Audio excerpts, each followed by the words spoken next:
रायरेश्वर महाराष्ट्रातील एक महत्त्वाचा किल्ला। मित्रांनो, रायरेश्वर हा किल्ला महाराष्ट्रातील प्रमुख किल्ल्यांपैकी एक आहे। रायरेश्वर हे महाराष्ट्रातील सर्वात उंचीवर असणाऱ्या काही निवडक पठारांपैकी एक आहे। रायरेश्वर किल्ल्याच्या जवळपासचा परिसर हा निसर्गसंपन्न वातावरणाने बहरून गेलेला आहे।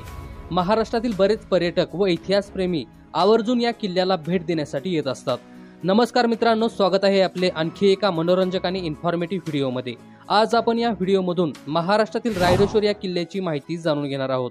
रायरेश्वर या किल्ल्याची संपूर्ण माहिती जाणून घ्यायची असेल तर या व्हिडिओला शेवटपर्यंत नक्की पहा। चला तर मग व्हिडिओला सुरुवात करूया। मित्रांनो, रायरेश्वर हा किल्ला महाराष्ट्राच्या पुणे जिल्ह्यातील वाई सातारा डोंगर रांगेत आहे। हा किल्ला एक ऐतिहासिक आणि डोंगरी किल्ला म्हणून ओळखला जातो। रायरेश्वर हा गिरिदुर्ग प्रकारातील किल्ला असून तो ट्रॅकरच्या दृष्टीने चढाई करण्यासाठी सोपा समजला जातो। रायरेश्वर किल्ल्याला अनेक जण गड किंवा किल्ला म्हणून ओळखतात, परंतु अस्तित्वात हा एक किल्ला नसून रायरीचे पठार आहे। रायरेश्वर हे पठार महाराष्ट्रातील सर्वात उंचीवर असणाऱ्या काही निवडक पठारांपैकी एक आहे। महाराष्ट्राचे आराध्य दैवत छत्रपती शिवाजी महाराजांनी वयाच्या 16व्या वर्षी याच किल्ल्यावरून 27 एप्रिल 1645 रोजी स्वराज्याची शपथ घेतली होती। रायरेश्वर किल्ल्यावर गेल्यानंतर आपल्याला एक रायरेश्वर मंदिर पाहायला मिळते। या मंदिरात अप्रतिम अशी भगवान शंकराची पिंड आहे, ज्याला साक्षी मानून शिवरायांनी शपथ घेतली होती। रायरेश्वर मंदिराच्या बाजूलाच भवानी देवीचे मंदिर आहे। समुद्र सपाटीपासून रायरेश्वर या किल्ल्याची उंची साधारणतः 4000 फूट इतकी आहे। रायरेश्वर किल्ल्यावरून आपल्याला कमळगड, मंगळगड, पांडवगड, रायगड, राजगड, विचित्रगड, केंजळगड असे अनेक किल्ले नजरेस पडतात। रायरेश्वर हा किल्ला पावसाळ्यात आणि हिवाळ्यात भेट देण्यासाठी एक उत्तम ठिकाण आहे। या किल्ल्यावरून आपल्याला निसर्गाची सुंदर आणि मनमोहक दृश्य पाहायला मिळतील। रायरेश्वर हा किल्ला आपण एका दिवसात बघू शकतो। हा किल्ला चढाई करण्यासाठी सोपा समजला जातो। सरकारने अलीकडेच या किल्ल्यावर जाण्यासाठी लोखंडी शिड्या देखील बांधल्या आहेत। रायरेश्वर या किल्ल्यावर पाहण्यासारखी अनेक ठिकाणे आहेत। या किल्ल्यावरून आपल्याला गोमुख तलाव, अस्वल तलाव, पांडव लेणी, किल्ल्यावरील 7 रंगाची माती आढळून येते। रायरेश्वर किल्ल्यावर जाण्यासाठी अनेक मार्ग आहेत। कोणत्याही मार्गाने जाण्यासाठी आधी भोर गाठावे लागते। भोर पासून हा किल्ला मात्र 30 किलोमीटर इतक्या अंतरावर आहे। रायरेश्वर हा किल्ला पुणे शहरापासून 83 किलोमीटर तर मुंबई पासून 226 किलोमीटर इतक्या अंतरावर आहे। तर मित्रांनो, आज आपण महाराष्ट्रातील रायरेश्वर या किल्ल्याची माहिती जाणून घेतलेली आहे। रायरेश्वर या किल्ल्याची आम्ही सांगितलेली ही माहिती तुम्हाला कशी वाटली ते आम्हाला कमेंट करून नक्की कळवा। आणि जर हा व्हिडिओ तुम्हाला आवडला असेल तर व्हिडिओला एक लाईक करा व चॅनलला सबस्क्राईब करून बाजूचे बेल आयकॉन बटन दाबायला विसरू नका, जेणेकरून अशाच प्रकारचे व्हिडिओ आपल्यापर्यंत येत राहतील। आई बाबांसाठी सर्वोत्कृष्ट भेट सारेगामा कारवा।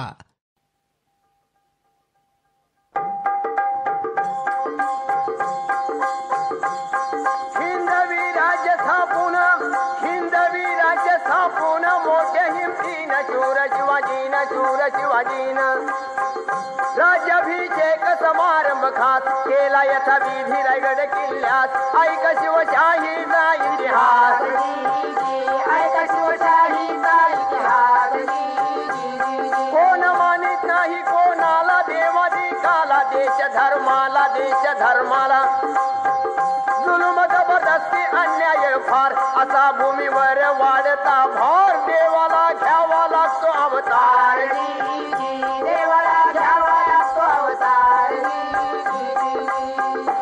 या न्यायाने शहाजी राजे व जिजाईचे पोटी शिवावतार झाला।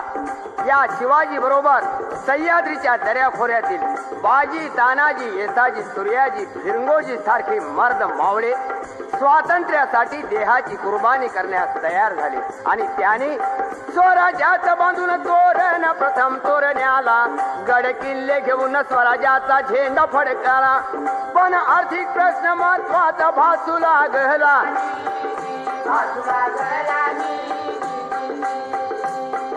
हिम्मत मर्दा तो मदत खुदा। याच वेळी विजापुराहून निघालेला कल्याण खजिना स्वराज्याच्या कल्याणाकरता लुटण्याचा सुयोग आला आणि या लुटीत शिवाजीचे वर्णगुण किती, न्याय आणि नीती, सदाचार प्रीती। कल्याण खजिन्याच्या लुटीत एक मान, तरुणीला भली रूपाची खान, पण तिच्या पुढे नमुनी मानून तिला माते समान, परस्त्री काय केला बहुमान, असा शिवराय चारित्र्यवान।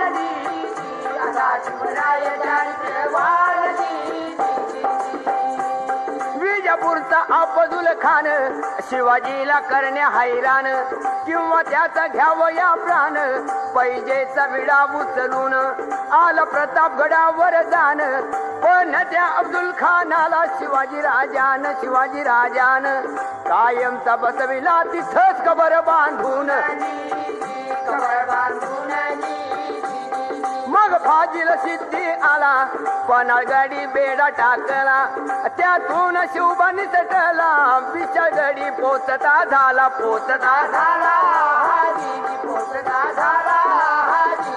मग दिल्ली फोन तडफेन 40,000 फौज घेऊन आला मामा शाहीचे खान पुण्यामध्ये कडक शिस्तीनं बैसाला तळ ठोकून पण त्याला शिवाजी राजान अचानक रात्री गाठून घेतली बोटे कापून जीवावरील संकट बोटावर भागवून शाहीचा पळाला फार पुणे सोडून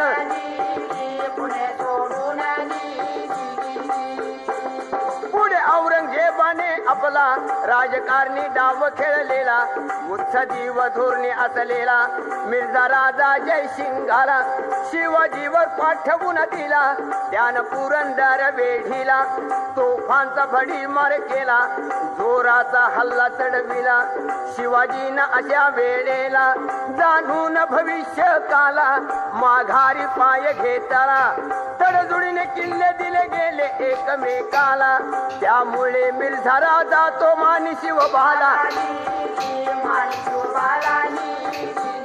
शिवाजीचे नाव गाजले शत्रू ही मित्र जाहाले जसे पोथे पुराण आपुले तसे बायबल कुराण मानिले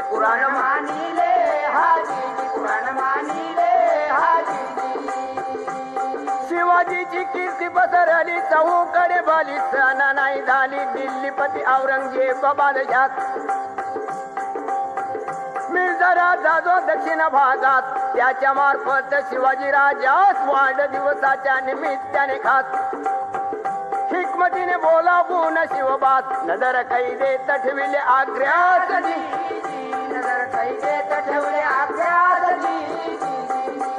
पण शिवाजी ही शेराला सव्वा शेर होता हातोहात फसवून जाळ्यातून सिंह बाहेर पडला दिल्ली सम्राट थक्क झाला म्हणे हे क्या हुआ अल्लाह हो